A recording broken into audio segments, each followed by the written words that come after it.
চট্টগ্রামের হালদাপাড়ের সন্তান বাবর আলী দেখেছিলেন এভারেস্টের চূড়া থেকে পৃথিবী দেখার স্বপ্ন। সেই স্বপ্নকেই সত্যি করে দেখালেন তিনি। ষষ্ঠ বাংলাদেশি হিসাবে এভারেস্ট এবং প্রথম বাংলাদেশি হিসেবে চতুর্থ সর্বোচ্চ পর্বতশৃঙ্গ লোচ্ছে বিজয় করেছেন তিনি। একসাথে দুটি ৮০০০ শৃঙ্গ বিজয়, এটি বাংলাদেশি পর্বত আরোহণের ইতিহাসে একটি রেকর্ড। ১৯ মে পৃথিবীর শীর্ষ পর্বত এভারেস্ট এবং একদিন পর ২১ মে লোচ্ছে আরোহণ করে উড়িয়েছেন লাল সবুজের পতাকা।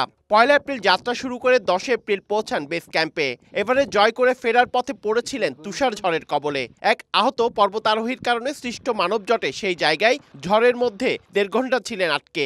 তুষারঝড় হলেও সৌভাগ্যক্রমে বড় কোনো দুর্ঘটনার হাত থেকে বেঁচে যান।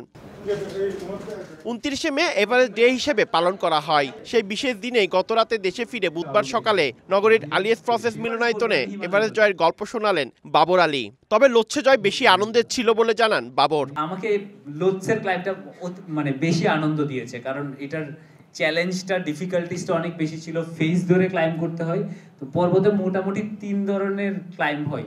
বাঙালি নিয়ে এলো বিশ্বকাপের বেস্ট স্ট্রিমিং এক্সপেরিয়েন্স, মাত্র ২৯৯ টাকায় ফুল বিশ্বকাপ সাবস্ক্রিপশন। তবে হিমালয়ের যাত্রা দিন দিন হয়ে পড়ছে কষ্টসাধ্য।